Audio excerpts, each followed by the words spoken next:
When you play the Game of Thrones, Subscribe and like. you die. There is no middle ground.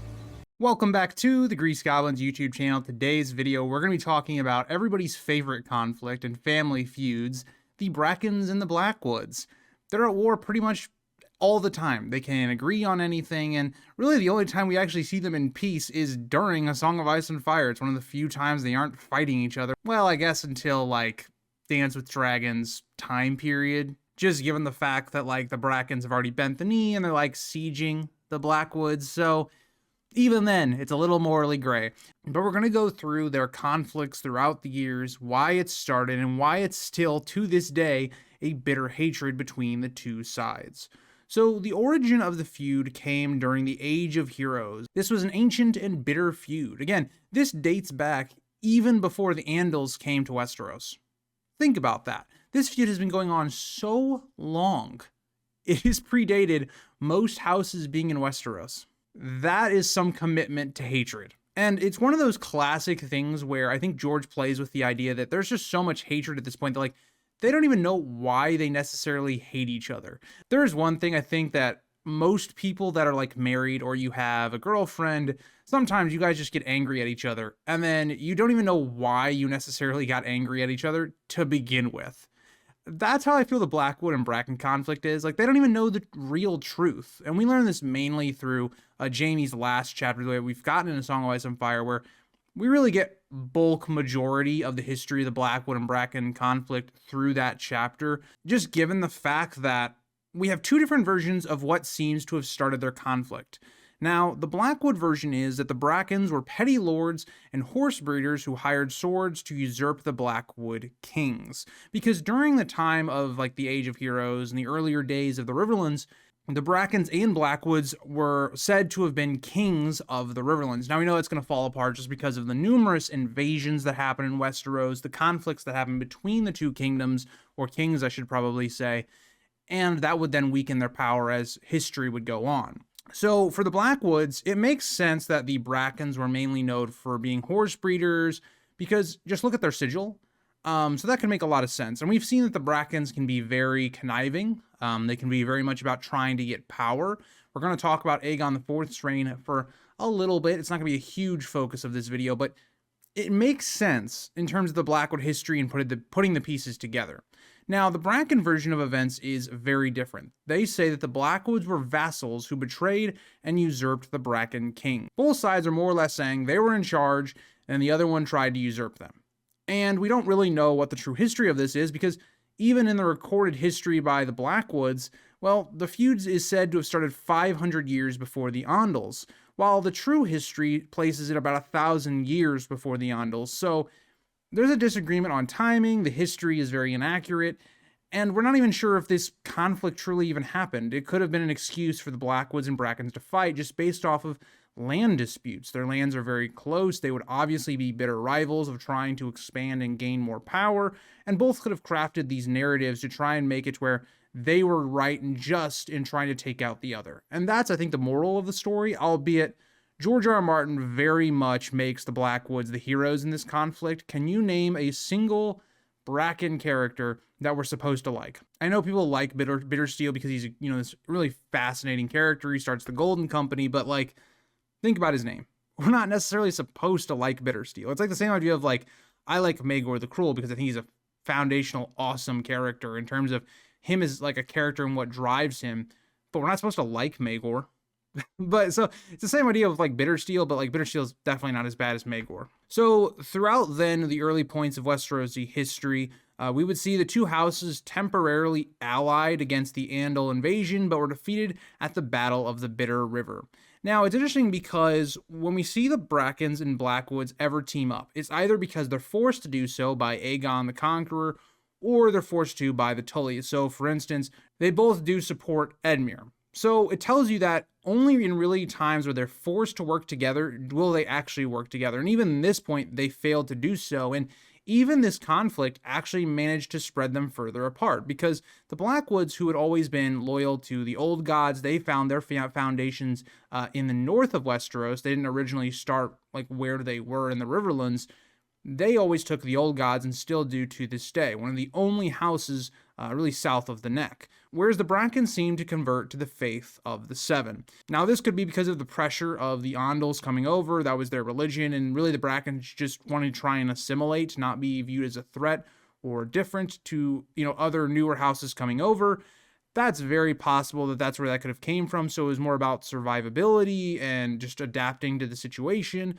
And they were much more willing to bend and all that kind of stuff to keep power, whereas the Blackwoods were not. Another rumor then comes out that the Blackwoods proposed that accused the Brackens of poisoning their weirwood at Raven Tree Hall. Now, this would make sense just in terms of the Brackens had now converted to the faith of the Seven. There were already tensions between the two sides. It had conflicts for years now at this point. It makes sense that the Brackens would view this tree as being like another thing that goes against their culture, more or less. Now, the Brackens could have poisoned the tree for a number of reasons. One, it could have been to appease the Andals, who they had just lost a battle in war to. It could have been for monetary reasons, somebody paying for them to do that. It could be that the Brackens, in their new religion, trying to show that they are now converted, are going to poison this tree.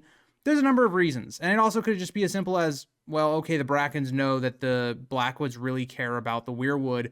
Let's just hurt them in that way. So there's a number of reasons why they could have done this. And as well as this, we know that there would be a lot of territorial issues between the two houses, as there would be many lands that would switch hands multiple times between things like the Teats, the Battle Valley, and Black Buckle Village. We even see these kind of squabbles in A Song of Ice and Fire with Jaime when he's dealing with the Brackens and the Blackwoods, where the Brackens want some things from House Blackwood because of them bending the knee and helping to take out the Blackwoods, more or less, force them into submission. So there's a lot of that goes on. That, again, because these two houses are very close to each other, they're both trying to get one over on the other and become more powerful to eventually take the other one out, but neither is ever able to truly get to that point. And especially when you get to Aegon's reign and you start to get to the Targaryen reign, there's not a lot of moments where you can openly go into battle against the other house and try to take them out, outside of moments of civil war or conflict. So, you think about things like the Dance of the Dragons, for instance. We also know there were numerous peace treaties and marriage alliances that occurred over time, but the feud always resumed. And you even think okay, well, the situation that needs to happen is a Blackwood needs to marry a Bracken. They need to more or less create the peace. That was attempted multiple times. It never worked because of the deep hatred that both sides had. So we then kind of skip to a lot closer to Aegon's reign, and there would be some issues on the Riverlands would switch hands a couple of times. Firstly, they would go under the rule of House Durrandon, and then secondly, they would come under the influence or really the power of House Hoare. Now, Lady Agnes Blackwood would lead the resistance against King Harwin Hoare, but she was betrayed by Lord Lothar Bracken, leading to her death and the Ironborn conquest of the Riverlands. And so you just have more betrayal between the two sides and the growing resentment that both have towards each other. And so once Aegon then begins his conquest, House Blackwood and Bracken were actually quite weakened by this point. How powerful and influential they had once been, they had declined over the years. We're thinking about, back in the earlier years, even in this moment I just talked about how Lady Agnes Blackwood was the one leading the resistance for the Riverlands against being taken over by House Hoare.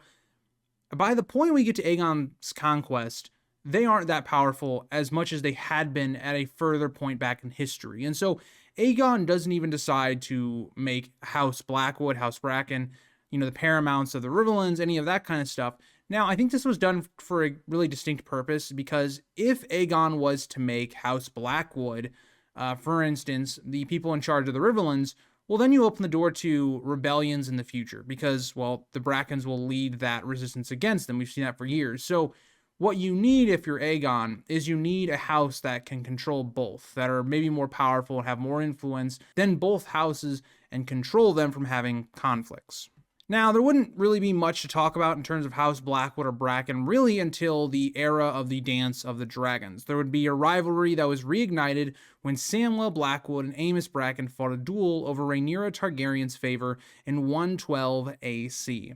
This would only get worse and continue because once the Dance of the Dragons actually started, both houses would be split. House Bracken would be for Aegon II, and House Blackwood would be for Rhaenyra. The two would come together in the Battle of the Burning Mill, where Samwell Blackwood was killed by Amos Bracken, and then Amos Bracken in turn was killed by an arrow allegedly fired by Samwell's sister, Black Aly.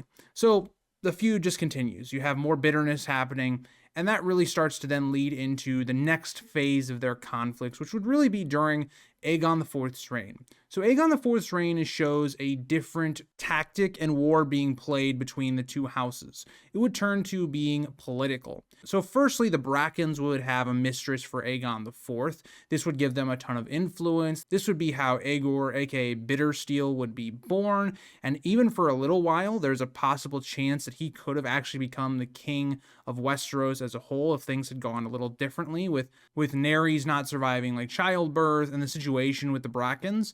But then, like we always have it, the Blackwoods then sweep in. They take over being the lead mistress. Melissa Blackwood is actually really well loved in the capital, and of all the mistresses, she's the one that's looked upon the most fondly. She ends up having Brynden Rivers. And we know Brynden Rivers and Aegor would have a terrible rivalry. The two would always be at odds. We would see their horrible battle during the Battle of the Red Grass Field, in which Aegor would take Bloodraven's eye after Bloodraven had killed Daemon Blackfyre. And in a lot of ways, the Blackfyre Rebellions are built on the hatred between House Blackwood and Bracken.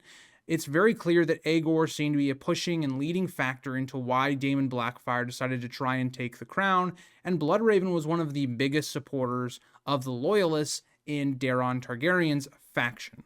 And so this is really important to understand that this hatred was not squashed, and it was led to fester.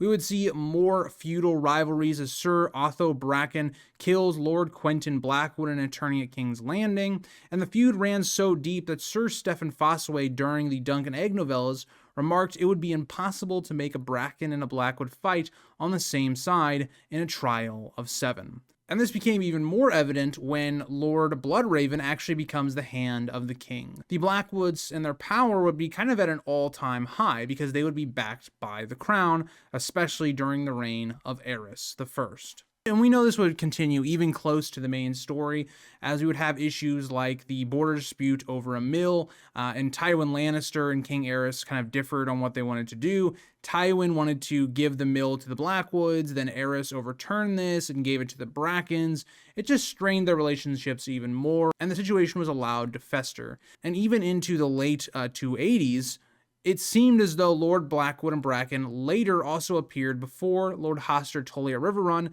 to present even more grievances that they had. Now, the late 280s is actually relatively close to the main story. That would have been around, depending on when this happened, 10 years before the main story starts. So that just tells you, like, they have issues even still. And even when we look at the main story, both Catelyn and Edmure note multiple times the differences that the two houses have, the two lords have. And even when Edmure is describing his plan about how to defeat Tywin in Book 2, he even describes it as like, the plan is so good and so many people have faith in it that even Lord Bracken and Lord Blackwood are agreeing this is a good plan. So that kind of sums up the Blackwood and Bracken conflict. It's really generational war and hatred that has caused the deaths of thousands of people, and it's even expanded into the entire continent. Think about the Blackfyre conflicts that are almost completely driven by, really, Blackwoods and Brackens. Aegor being the Bracken, the Blackfyre side of things, Bloodraven being the Blackwood and the Targaryen side of things. That was really generational issues for the Targaryen dynasty. And what George is trying to really, I think, show with the conflict is how generational hatred, even on things that they don't even know whether it's true anymore, causes horrible things to happen for both these families, and that this should be set aside. This issue should be resolved. But how do you resolve it? There is no clear way to resolve it. They've tried peaces, they've tried marriage alliances, they've tried all this stuff, and neither has seemed to solve the issue. And it poses the question, are these two houses on a trajectory of both of them eventually becoming extinct? Is that what the case of this is going to be? Is that the story that George is trying to tell? Or is George trying to tell the story that the Brackens are the aggressors and they're the evil guys, and eventually by the end of the story, they'll be taken out? I don't know. Just given the fact that George writes the Brackens to be the villains almost at every step, one thing I actually liked about House of the Dragon, the way they portrayed the Blackwoods and the Brackens, was They didn't just instantly show the Brackens as being the bad guys, which I did enjoy. It gave a little bit more nuance to their conflicts, but let me know what you guys think, and I'll see you guys all in the next one. Bye, guys.